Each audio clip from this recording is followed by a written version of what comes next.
Bonjour à vous, je suis Mandoline, je suis danseuse, pédagogue.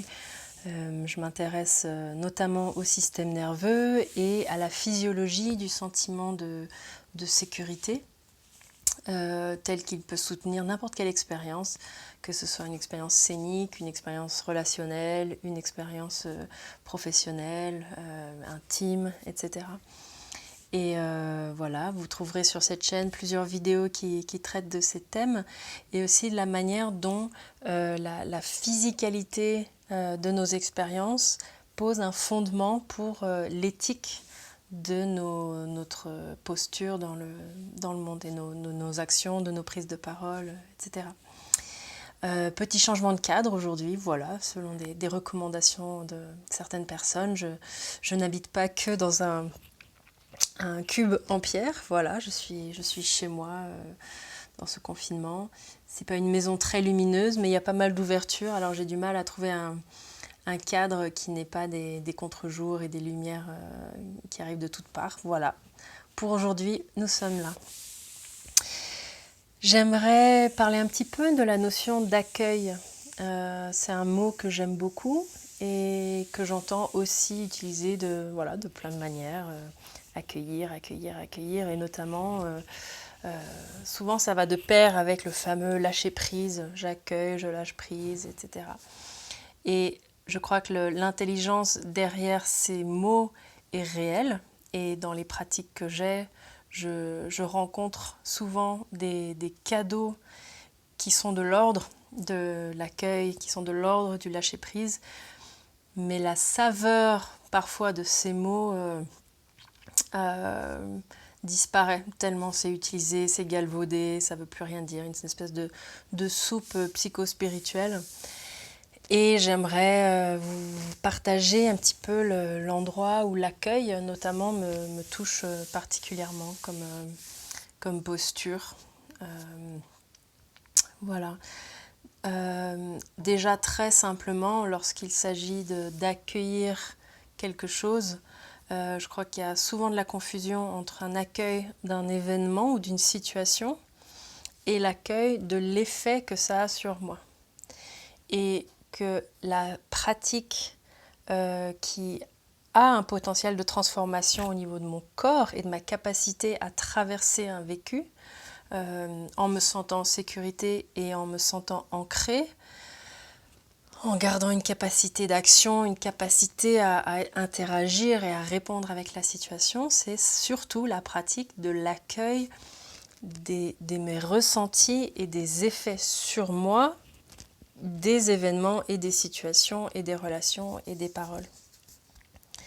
Donc, par exemple, actuellement, il ne s'agit pas, à mon sens, tellement d'accueillir les événements extérieurs, les événements politiques, les événements liés au coronavirus, au confinement, à nos situations familiales, etc.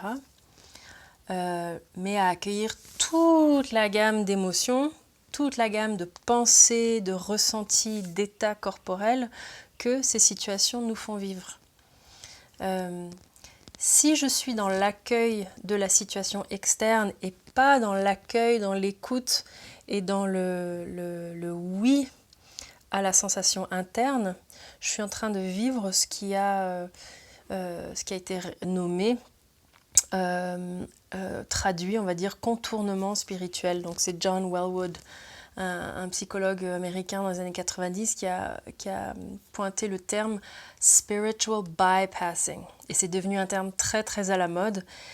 Et simplement, c'est une manière de prendre appui sur une posture, on pourrait dire spirituelle, même si elle peut être complètement hors dogme. Et pour moi, c'est une posture que j'ai pu énormément rencontrer dans des milieux artistiques ou de ce qu'on appelle des pratiques somatiques, pratiques de recherche autour du corps.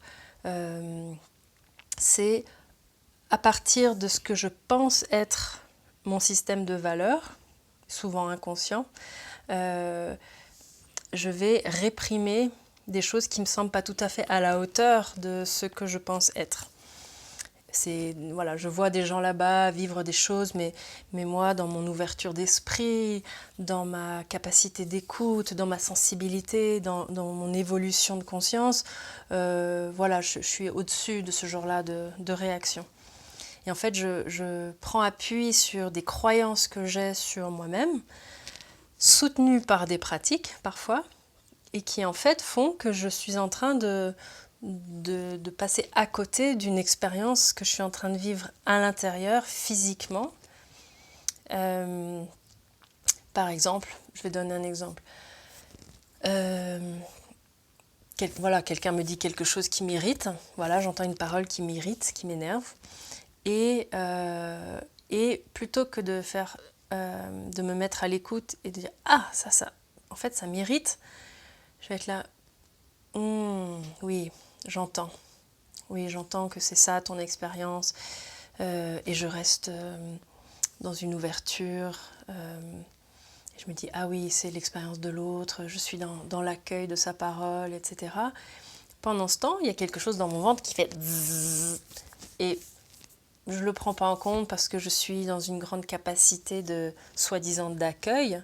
Et en fait, je suis en train de contourner ma propre expérience. Donc j'aimerais replacer le mot accueil à l'endroit où je vais, dans cette situation-là, dire « Ah, ça m'irrite. Ah, je sens que ça m'énerve. Cette parole-là m'énerve. » Et là, curiosité, je mène l'enquête. Comment c'est quand ça m'irrite ? Où est-ce que je le sens dans mon corps ? Et je vais aller goûter avec plus de détails pour avoir plus d'informations sur ce que je vis lorsque je suis irritée. Ah ouais, c'est intéressant. Peut-être que j'ai aussi envie de comprendre mieux pourquoi je suis irritée. En quoi ça me concerne ? Quand l'autre dit ça et que ça m'irrite, ok, c'est quelque part ça me concerne, quelque part ça vient se heurter à des croyances, à des valeurs, à une posture qui est la mienne. Tiens, je me demande ce que c'est que cet endroit-là. Et du coup, je mène l'enquête. Je mène l'enquête pour moi et j'accueille tout ce que je trouve comme information, tout ce que je vais cueillir sur le chemin à partir de cette question-là. Donc j'accueille tout ce qui est inconfortable dans mon vécu intérieur, dans mes sensations, et je me tourne vers ces sensations, tout ce que j'éprouve avec tendresse, avec curiosité. J'aime bien rajouter un peu d'humour quand je peux. Parfois c'est pas nécessaire. Et voilà, moi le confinement m'amène plein d'émotions, de vécus différents, nouveaux, plus subtils, beaucoup de confirmations de choses qui étaient en cours et là qui prennent une densité un peu nouvelle, des perspectives que je pressentais qui ont besoin de temps. C'est des perspectives qui ont besoin de temps. Il y a une lenteur dans mon processus qui là a enfin le temps de se déposer dans sa lenteur. Donc j'accueille tous ces mouvements internes. Est-ce que j'accueille le confinement ? Il y a un confinement, je l'accueille pas, oui, non. En fait, je ne peux pas dire non au confinement. Et il y a eu une décision de fait. Je peux faire des choix à l'intérieur de ça, d'action. Je peux le vivre à ma manière, mais on pourrait presque dire le sentiment de sécurité et d'accord commence par un oui à la situation externe et à l'accueil des répercussions internes. Donc oui, il pleut. Je ne vais pas dire non, il pleut pas ou non, j'ai pas envie qu'il pleuve. Je ne suis pas non plus dans l'accueil de la pluie, il pleut, voilà, il pleut. Qu'est-ce que ça me fait qu'il pleuve ? Et là, je peux accueillir le soulagement que, ben voilà, je ne vais pas aller bêcher la terre aujourd'hui, donc il y a un petit soulagement comme ça. Je suis en train de construire un poulailler avec mes voisins, donc on va faire une pause sur le poulailler, un petit soulagement, petite déception aussi, parce que c'est un projet qui me plaît. Voilà. Est-ce que je suis dans l'accueil de la pluie ? Je suis dans l'observation de la pluie, dans le oui à la pluie, puisqu'elle est là, et dans l'accueil de l'espace que ça me permet de vivre dans l'accueil de ce que ça me permet de rencontrer en moi. Voilà.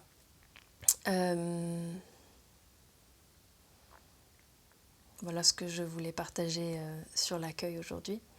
Il y aurait beaucoup d'autres choses à dire là-dessus. Peut-être à suivre dans la vidéo suivante. Je vous embrasse bien fort, à bientôt.